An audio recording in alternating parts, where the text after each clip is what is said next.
I crashed out a little bit too hard, and this video is meant to own up to that. Recently, Wizards of the Coast asked the community for feedback on whether or not the hybrid mana rule should change in Commander to allow them to count as pips of either color for deck building purposes. So for instance, a Boros hybrid card would be able to go in a mono white deck or a mono red deck. And as is the case with any clerical change in this game, it made the internet lose their collective goddamn minds. People said a lot of dumb stuff. And so my friend 33elk and I sat down on stream to talk about the case for hybrid mana, and as part of that, we watched videos against it by our peers Trinket Mage and Blood Artist. And in that stream, frankly, I was doing too much. I was over the top. I said some hurtful things. I was overly dismissive of basically all of their arguments. And now that I've had some time to sit with that, I do think it is important that I come back, look you all in the eye, and just say that I was totally right to do that and that y'all were saying some ridiculous bullshit. But upon further reflection, I have come to understand some elements of the anti-hybrid mana case, and in my infinite generosity, I have come up with arguments against it for you that do make a lick of goddamn sense. I'm still going to talk about the case for it, and I'm still going to talk about the arguments that make me tweak the most, so that if any of you are presented with this egregious wrongthink, you can be more well-armed to confront it. But I'm going to break the cardinal rule of YouTube and talk about the most important part of this first, which is the argument that allowing the hybrid mana change would erode the color identity of Commander. I think there are two very different motivations to argue for the importance of color identity in Commander, so I'm going to separate them into a desire for aesthetic cohesion and a desire for mechanical cohesion. When I say aesthetic cohesion, what I mean is you think color identity is important in Commander in the sense that if I show you a mono-red Commander, I should only show you mono-red pips in the rest of that deck. Pay no attention to the fact that colorless was grandfathered in ages ago. So, if you support aesthetic cohesion, I think it's important to point out that you are not approaching this from a perspective of what is healthy from the game. We're not talking about design principles, we're talking about appearance. We're not talking about color identity, we're talking about a color scheme. It's an entirely vain position, and that's okay. I personally won't watch One Piece because I firmly believe that the art style is a cognito hazard, and I'm right, as evidenced by the mental state of all of my friends who watch One Piece. Your argument being vain does not mean that you have to abandon it, or even that it's innately wrong in any way, especially in a game that is propped up by the collectability of the pretty cardboard. I am just saying that we should be real about the fact that you're not defending color identity, you're defending how you currently color code your collection. The other side of this is the argument for mechanical cohesion, which I'm going to define as the belief that you believe color identity matters in Commander because if I show you a mono red deck, that should mean that all of the cards you play are operating within the purview of mono red slice of the color pie, and that is backed up by the color indicators on the card. I believe this philosophy respects the principles of color identity more genuinely than the aesthetic approach does, but if you disagree, I am happy to hear why you think we should be judging cards on the color of their border and not the content of their design. Now we can get into a little bit of nuance. If you agree with this philosophy of mechanical cohesion over aesthetic cohesion, you don't have a great case against the majority of hybrid cards, because when Wizards designs a Boros hybrid, for instance, that is an explicit stamp of approval that that card's abilities are totally within the realm of mono white and also totally within the realm of mono red. If we take that card and say, well, mono white mana can cast this spell, and the entirety of the spell's effect is appropriate for mono white's color identity, but we're not going to let mono white decks run it, we are undermining the mechanical integrity of what color identity means for the sake of aesthetic cohesion, and that just seems fucking weird, man. The typical rebuttal at this point is to wag your finger very angrily at whatever hybrid card you think is the worst example of a color pie break to show how they're undermining things worse, at which point Batman emerges from the shadows and beats you viciously with a slabbed copy of Beast Within. Listen, color pie breaks have occurred within hybrid mana cards, as they have occurred with every goddamn card type in this game. There are almost no other categories of card we totally write off just because of a prior design mistake. There is no legitimate petition for all of the Tatyova players to hang up their Simic coloring books just because of the crimes of Nadu. The closest we get is with things like mana cheating, Delve, the Evoke Elementals, other free interaction, or Phyrexian mana, where the mistake appears to be the rule rather than the exception. And if you believe that hybrid mana cards are committing color pie breaks as a rule rather than as an exception, I can't accept that as an internally consistent position on your part. I just respect it about as much as somebody who doesn't believe in calculus, because you can't just add letters like that. But since you all were so kind to carry all of this soapy water up this steep, steep hill, I will slide with you for a moment. The place this argument typically goes next is that if we are allowing things like hybrid mana, well, why shouldn't we allow things like Deathrite Shaman, where not only do they have a hybrid casting cost, but they have differently colored full pips in their ability that might not match up with a mono color, but who cares? Because we're just doing what's fun, right?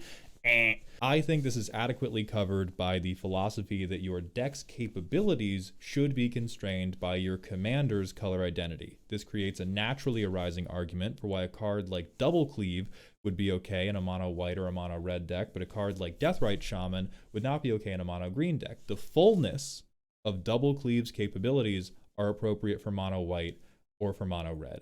The fullness of Deathrite Shaman's capabilities are not appropriate for mono black or mono green. And I swear to God, if any of you fuckers argue that that's an arbitrary distinction, I am going to tap the all words are made up sign. The god of colors did not come down and tell Richard Garfield who got to be in charge of what. He made some arbitrary, vibes-based decisions, and we all agreed, and it ended up awesome. Any approach we take to this stuff is going to be arbitrary. The merit is not whether or not it is arbitrary. The merit lies in whether or not the arbitrary lines we draw can be enforced in a way that is internally consistent, healthy for the game's development, and fun for the players, which most of the hybrid mana cards just are. But there is a counter argument, and I did have to change shirts to talk about it because in the first draft of this video, I did get it super wrong, and I misquoted a bunch of stuff on a bunch of different cards, and that is why I delete takes. So the counter argument is stuff like Deathrite Shaman and Batwing Broom. These do have a hybrid casting cost, but they also have a bunch of pips on the card that seem like pretty clear indicators about here's what the white man is doing, here's what the black man is doing, here's what the green man is doing, etc., etc., etc. And the categories of effect are not 100% without precedent in the monocolors involved, but it is pretty goddamn close to 100%. So I can understand how if we normalized these in Commander, it would be a tangible moving of the goalpost with respect to why color identity matters and what color identity is, especially when you compare them to other hybrid cards that only use hybrid pips and do not get full colored pips involved. Now, I don't design Magic cards. I don't know if that's what they meant by how they designed them. This is just my very correct interpretation, but it does raise two new issues. The first being consistency. We would be allowing some hybrid cards, we wouldn't be allowing others. The rule would have to be, okay, hybrid pips, these can count for either, but any full pips on the card still have to match your commander's color identity. I don't think that's a big deal, mainly because that's pretty one-for-one with how we currently track commander color identity. It's not like you can play a mono blue casting cost card in a mono blue deck if it has a green pip on it. And that's how we would rule things like Deathrite Shaman. Frankly, if you think that version of the rule that I proposed is too confusing, I think you are talking bullshit. Disrespectfully, you are talking bullshit. I have talked to people about this, and I have yet to identify this confused person we keep bringing up. I have talked to people who go, oh yeah, if you told me that's how it worked, I could wrap my head around that. And then I've seen a bunch of people who are appealing to this theoretically confused population as a justification for why they should type in all caps about something that obviously does not confuse them either. The second issue, which I believe contains 99% of the problems, is how this relates to future hybrid design, and not in the what if they printed good hybrid cards doomspeak. I'm talking about Lorwyn Eclipsed. In Lorwyn Eclipsed, we have already seen two new examples of evoke elementals, and guess what? They fucking rip! That is cool. Both of these cards are obscenely cool, but both of them use hybrid mana in the same way that Batwing Broom does. If the hybrid mana change went through and we weren't keeping these cards out, a mono blue deck could all of a sudden be committing hand rip so long as they made treasures with a certain dickhead bird. A mono white deck could be applying -1/-1 counters relatively efficiently with emptiness, and that is the level of color pie erosion that I cannot defend wholeheartedly. So I'm not on any of this chicken little shit about is it Treasure Cruise, and I don't particularly care that Wizards probably wants to make this change to sell us more Lorwyn cards, but I don't think that you can defend Lorwyn's hybrid mana design in a way that does not necessitate defending Deathrite Shaman or defending Pact of Negation in a green deck. And I think that the Lorwyn hybrid design is so fucking cool that I would much rather have that become the standard, which does necessitate that the commander rule would not change, because this would then push hybrid mana designs into that place of color pie breaks being the rule rather than the exception. The only internally consistent way to do something like that would be to not only allow the hybrid mana cards, but also take us back to the days where you were legally not allowed to produce mana outside of your commander's color identity. And funnily enough, I think that would be the coolest and best place we could end up, but I also realize that we're not going to get there, because trying to change 2 rules at once in this community would lead to a greater meltdown than the model train store fiasco of 07. So now that we have spoken about the serious stuff, let's talk about the arguments that will make me tweak endlessly, beginning with deck homogenization, aka they just want to sell you good cards. This song and dance goes that if the hybrid mana change went through, Wizards would just make good hybrid mana cards to get you to buy them, and they would appear in more decks than normal because of the greater color availability. I need you all to say that again slowly, paying specific attention to how your tongue wraps around the words "make good cards" to get you to buy them. And if understanding does not dawn on you, I need you to do it again while you flip through your trade binder and you spin around atop your double-sleeved commander deck. Good cards that people want to buy is the basis of this game, and I hate to break it to you guys, but we already have Wooburg colorless hybrids, and they happen to be all of the goddamn chase mythics already. Hybrid mana is not holding back the tide on this. If anything, their inability to use hybrid mana to make cards that are good and accessible to multiple colors is pushing them to the most generic position, which is the colorless artifact. I would much rather see a hybrid card that has 3 colors in it but can also go in some mono colors or some 2-color combinations than I would see Gadwick's universal ring for the 7th time. But even if you disagree with that specific point, another issue I take with this angle of deck homogenization is the implied moralizing of deck building creativity. Oh my god, if you don't want your deck to look like anybody else's, that is totally within your power. That is your little prince. Do it. If you don't want anyone else's deck to look like anyone else's, go quad box tabletop sim. Decks filled with staples are boring. I don't want to play against good stuff soup. Sure!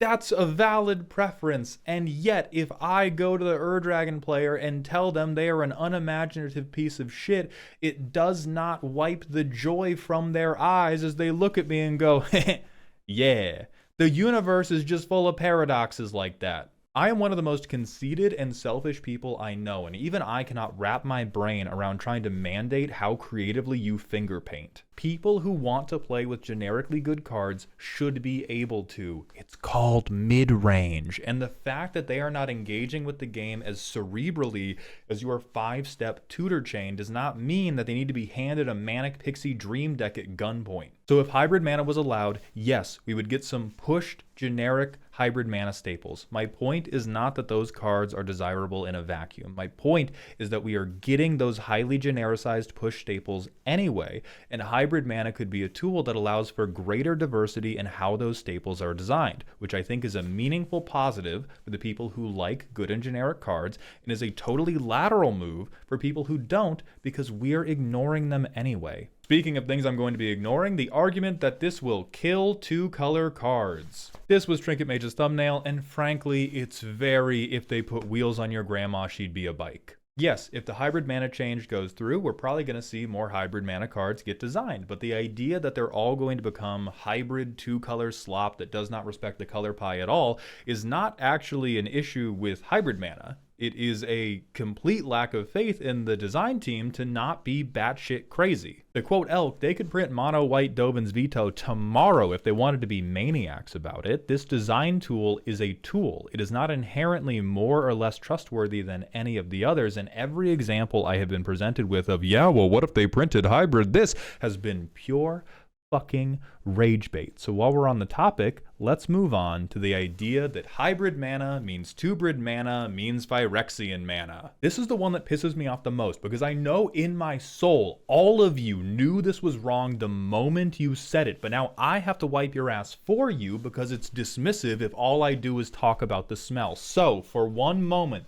let us return to the premise that color identity is important in Commander either for aesthetic or mechanical purposes. The designers are making a statement about what section of the color pie we are operating in both aesthetically and mechanically even when they use Phyrexian mana. It is reasonable and consistent to say Gut Shot is a mechanically red spell, therefore it should only go in red decks even if you do allow hybrid mana. To connect and differentiate this from two-brid mana, there is also precedent that most abilities are available to most colors, but for the right price. And the difference is that Phyrexian mana is always the wrong fucking price. Anybody can draw cards or modify their life total with the End Stone. Anybody can free cast spells with the Buster Sword. Anybody can get asked to leave by using the Mindslaver. The difference is that you are either paying a premium for that effect or there is a restriction on their ability.